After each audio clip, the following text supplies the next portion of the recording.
प्यारे भाइयों और बहनों, माता मरिया के जन्म अवसर पर डॉक्टर फादर शैल आकाश कुल्लू झरना दल रांची संघ आसाम टांगल बड़मुकली आपके सामने प्रस्तुत करती है मरिया जन्म के विषय में सुने। जय मरिया।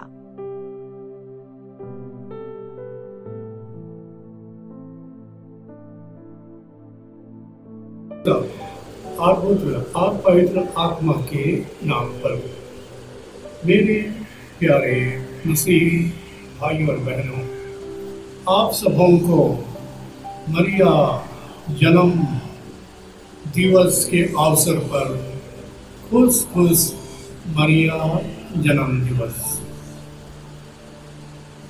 प्यारे मसीही भाई और बहनों, आज कलीसिया एक साथ धन्य कुंवारी मरियम के जन्मोत्सव का उत्सव मना रही है। उस क्षण का उत्सव मना रही है जब ईश्वर की माता मरियम का जन्म हुआ था। यह पर्व मरियम के निष्कलंक गर्भाधान के ठीक 9 महीने जन्म पहले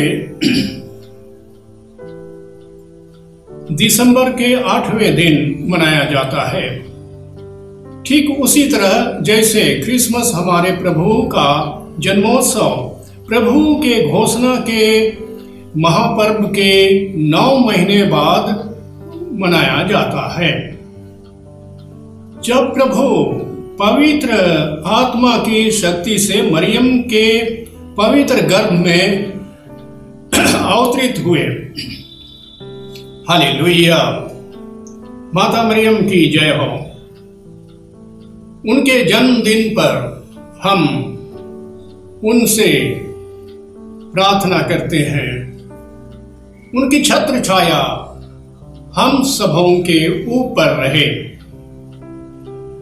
हम मरियम के जन्म का उत्सव मनाते हैं और उनमें आनंदित होते हैं, क्योंकि उनके द्वारा उनके अनुकरणीय जीवन और ईश्वर के प्रति आज्ञाकारिता, उनके मिशन के प्रति उनकी प्रतिबद्धता और प्रभु की सेवा और अपने प्रभु से प्रेम करने की उनकी इच्छा के माध्यम से हमें उनके पुनः हमारे प्रभु और उद्धारकर्ता प्रभु यीशु मसीह के माध्यम से ईश्वर के उद्धार का आश्वासन प्राप्त हुआ है।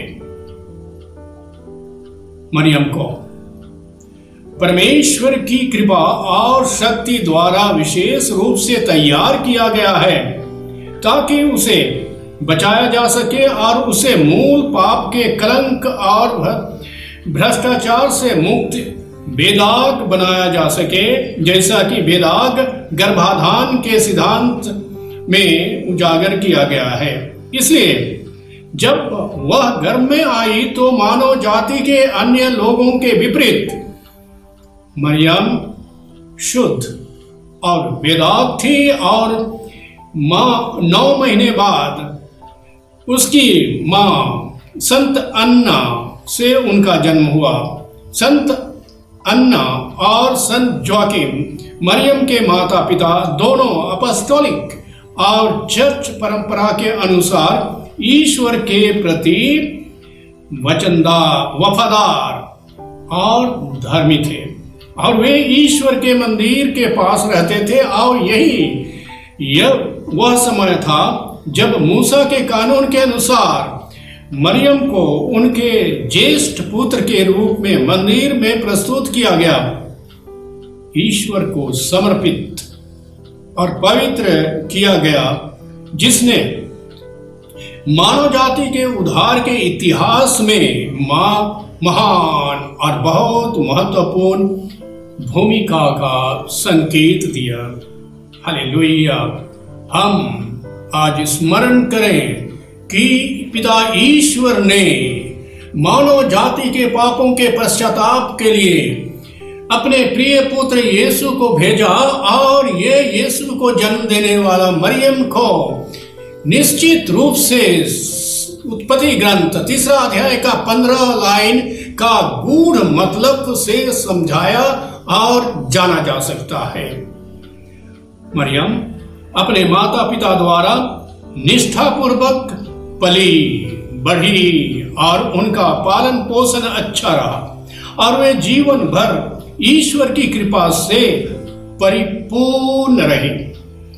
उन्होंने ईश्वर की व्यवस्था और आज्ञाओं का पालन किया और एक सच्चा पवित्र आदर्श जीवन जिया और प्रभु ने उनके माध्यम से इस संसार में अपना उद्धार भेजा, जैसा कि हमने आज अपने प्रथम पाठ में उस आश्वासन के बारे में सुना है जो ईश्वर ने भविष्यवक्ता मीका के माध्यम से अपने लोगों को दिया था।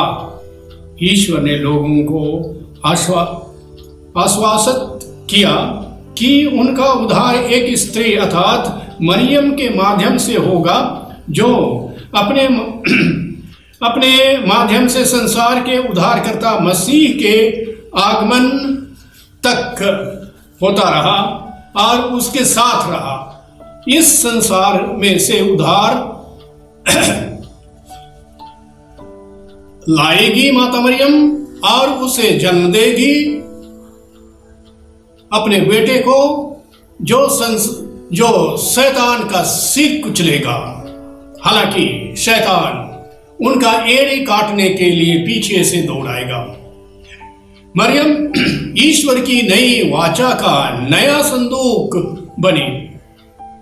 वह संदूक जिसे स्वयं ईश्वर ने पूर्णता और अनुग्रह से गढ़ा, ताकि वह अपने भीतर देहधारी ईश्वर के दिव्य वचन को धारण करने के योग्य बन सके।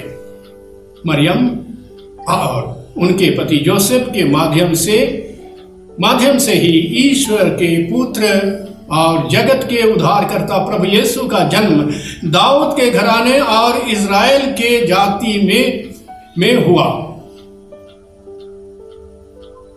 इस प्रकार आज हम धन्य कुंवारी मरियम के जन्मोत्सव का उत्सव मना रहे हैं, तो हम सभी को उद्धार की कहानी यानी मुक्ति इतिहास की कहानी में मरियम की महत्वपूर्ण भूमिका का स्मरण होता है। न केवल यह कि उनके माध्यम से प्रभु ने स्वयं को देहधारी होकर अब हमारे बीच निवास किया, बल्कि यह उनका विश्वास और ईश्वर के प्रति पूर्ण समर्पण ही था जिसने यह सब संभव बनाया। जब महादूत गैब्रियल घोषणा के समय उनके पास आए ताकि उन्हें और उनके माध्यम से हम सभी को ईश्वर का शुभ समाचार और मसीह के लंबे समय से प्रतीक्षित आगमन का संदेश सुना सके, तो यह मरियम की ईश्वर के प्रति पूर्ण आज्ञाकारिता, ईश्वर और उनकी शक्ति, उनकी योजनाओं और सभी पर उनके पूर्ण विश्वास के कारण ही था। हालेलुया। जिसने प्रभु की योजनाओं और कार्यों को इस संसार में प्रकट होने दिया, यह मरियम का ईश्वर के प्रति हाँ कहना ही था, जिसने हमें हमारे प्रभु और उद्धारकर्ता ईसा मसीह के रूप में ईश्वर का उद्धार प्रदान किया। हालेलुया। अब मरियम ने ईश्वर के मुक्ति की योजना में अपनी भूमिका स्वीकार करने के अलावा, जैसा कि उल्लेख किया गया है, उनकी धार्मिकता, सद्गुण और अनुग्रह की परिपूर्णता ने उन्हें वास्तव में सम्मान और प्रशंसा के योग्य बनाया। और यही कारण है कि आज हम उनके जन्मोत्सव या इस दुनिया में उनके जन्म की स्मृति में एक साथ आनंद मनाते हैं। उनके उदाहरणों और प्रेरणादायक जीवन से हम सभी ईसाइयों को ईश्वर की प्रिय और पवित्र लोगों के रूप में प्रभु का अनुसरण करने और उनकी आज्ञाओं का यथासंभव पालन करने के लिए प्रेरित और प्रोत्साहित होना चाहिए। Hallelujah, hallelujah, hallelujah, hallelujah.